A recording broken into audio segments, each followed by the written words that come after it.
When you run into desperation and can't find a particular page on a small site, there's one page you can refer to: the sitemap. In this lesson, we're going to take a look at sitemaps, what they do and how they're useful, and of course how you can create one. It's not just lost and frustrated web users who love sitemaps. The search engines love them too. A sitemap is an easy way to ensure that the search engines are able to see every page on your website, giving you a better chance of having all your pages indexed. There are two different types of sitemap.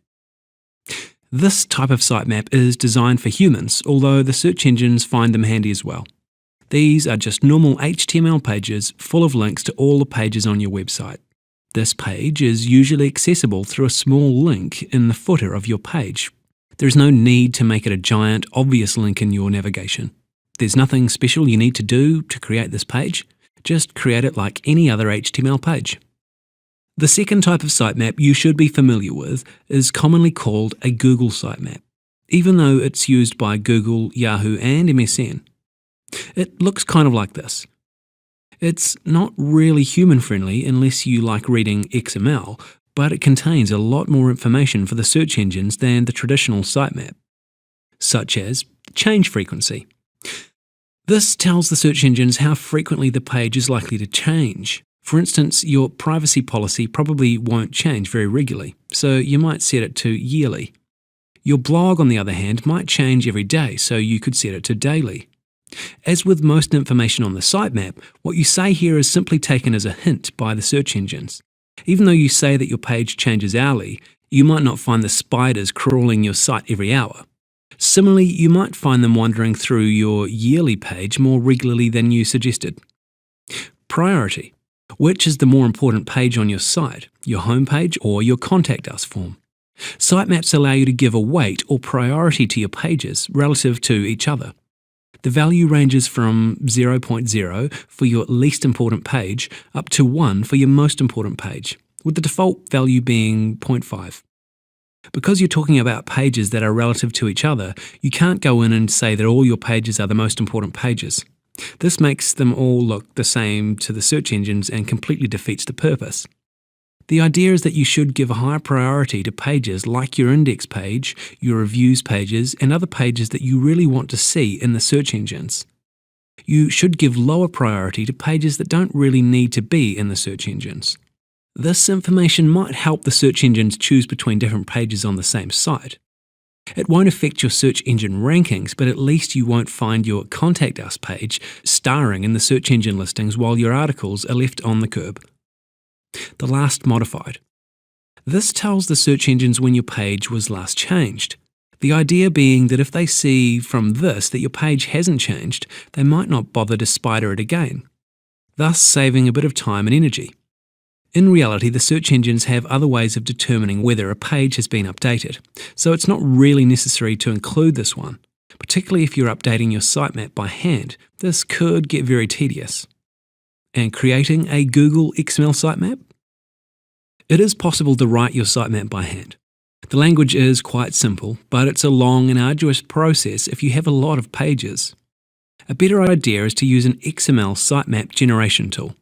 If you're using WordPress, Drupal, PHP or many other content management systems, there are plugins and modules that you can incorporate into your CMS to automatically generate and maintain your sitemap.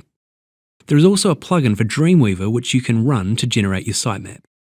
The next thing you need to do is upload the sitemap to your web server, just like you upload any other file, and tell the search engines where they can find it. How to inform the search engines manually. Okay, Google. If you sign up for Google's Webmaster Tools at google.com/webmasters/tools, once you've added and verified your site, you'll be able to tell Google where to find your sitemap as well. Note that for this method you'll need to sign up with a Google account and authenticate your site by uploading a key file to your website or adding a meta tag on your page. Once you've done it once, you shouldn't have to do it again, unless you delete the file or the meta tag. What about MSN? Not quite as friendly as the Google method. Try entering this into your browser, changing it to the address of your own sitemap, of course.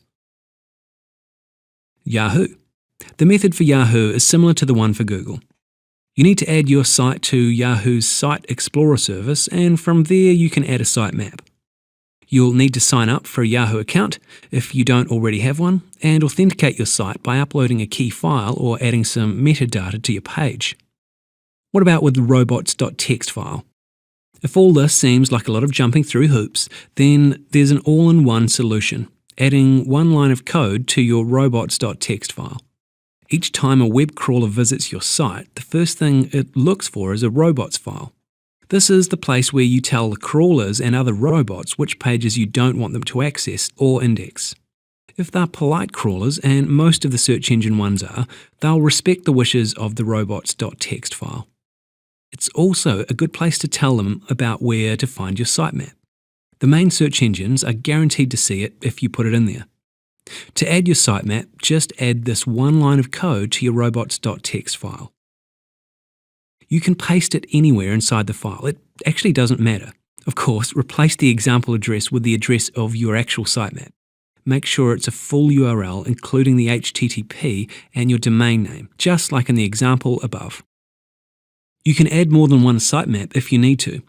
For instance, you might have a sitemap automatically generated by your blog platform and another one for your regular website. Just duplicate that line of code and change the URL to your other sitemap. Add as many as you like. An important thing to remember, don't try to use your sitemap to hide information on your website. You might be tempted to exclude certain pages from your sitemap so that the search engines don't find them. It really doesn't work that way. They might find them anyway. If you don't want certain pages on your website to be indexed by the search engines, you need to use your robots.txt file to tell them that. And time for today's lesson summary. In this lesson, we've looked at sitemaps, what they are, how they're useful, and how to create them. We also looked at the contents of an XML sitemap and the different ways you can submit your sitemap to the search engines.